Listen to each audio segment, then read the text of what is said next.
Assalamualaikum warahmatullahi wabarakatuh. Seperti biasa, tepang deui sareng sim kuring ujang combro. Kalaresan dinu danget ieu sim kuring bade macakeun deui caritaan dongeng. Mung ayeuna mah dongengna ngeunaan sasatoan. Nupikeun janten judulna nyaeta dongeng bahasa Sunda Sakadang Merak jeung Sakadang Gagak.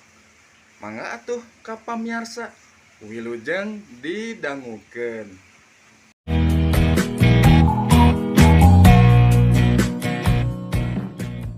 Dongeng bahasa Sunda Sakadang Gagak jeung Sakadang Merak.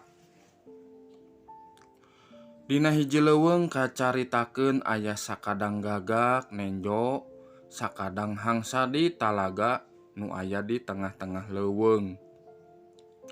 Bulu hangsana teh kacida bodasna. Tapi bulu gagak meuni hideung lestreng. Tangtu wae manehna jadi manuk anu paling sugema di dunya ieu. Ceuk sakadang gagak bari ngarahuh nalika nenjo sakadang hangsa. Sakadang gagak nyamperkeun tur ngungkapkeun pipikiranana ka sakadang hangsa nu keur ngojay dina beungeut cai talaga.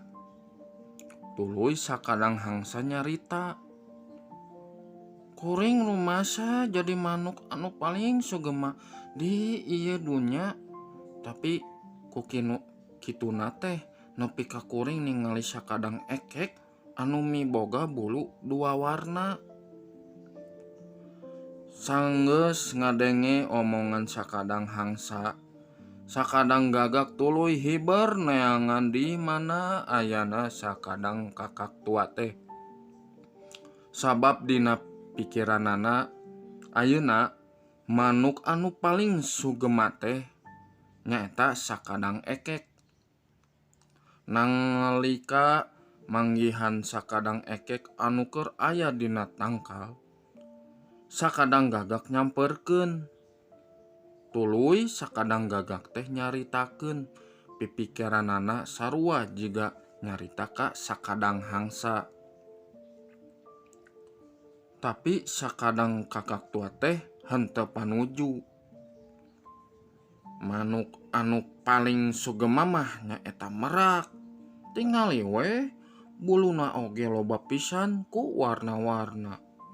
Komo amun buluna keur mangkak mah aya ku endah pisan katingalina teh.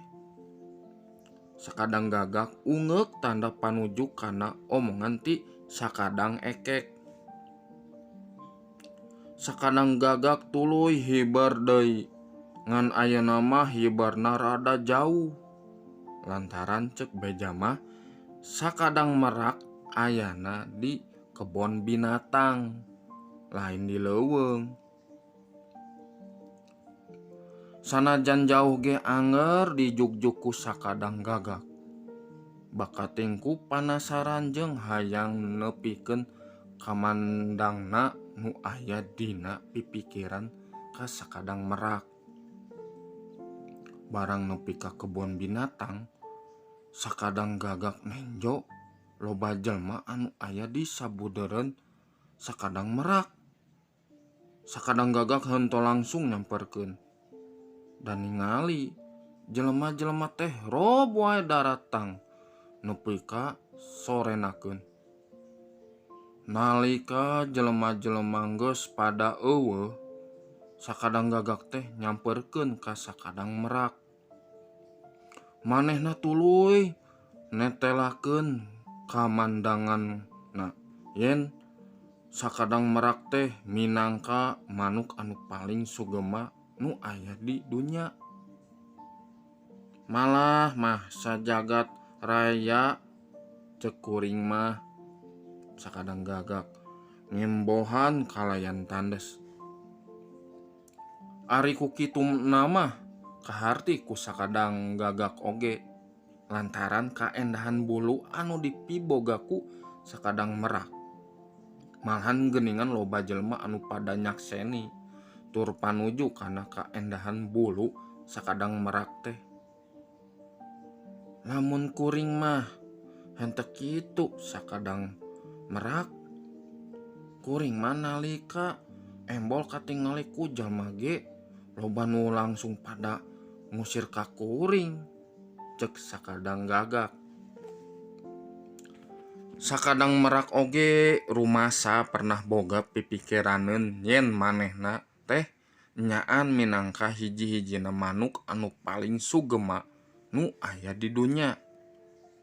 Kukituna teh lantaran sakadang merak miboga bulu anu kacida endahna, anu nyieun manehna ngarasa sampurna. Tapi kanyataanana mah henteu kitu cenah. Kuring mah ngabogaan bulu-bulu anu endah teh eta anu lantaran kuring kakeueum di dieu kebon binatang sababaraha lilana. Henteu jiga maneh sakadang gagak anu bisa ngapung kalayan bebas ka mana wae, cek sakadang merak ngangres. Karek kapikiran ku sakadang gagak dina daftar sasatoan anu aya di kebon binatang teh.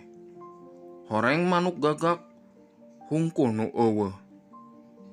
Jadi cek kuring mah manuk anu paling sugema teh maneh sakadang gagak, cek sakadang hangsa.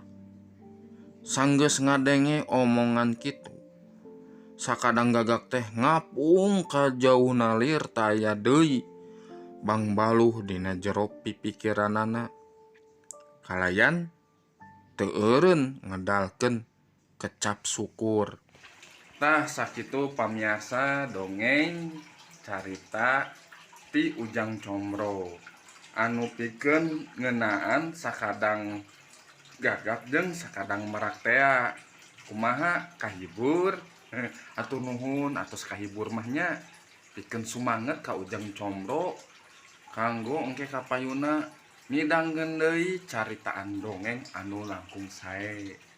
Mangga atuh ka pamiarsa sim kuring bade pamitnya engke dilajengkeun di sesi-sesi dongeng Sunda anu salajengna. Mangga atuhnya pamit heula. Assalamualaikum warahmatullahi wabarakatuh.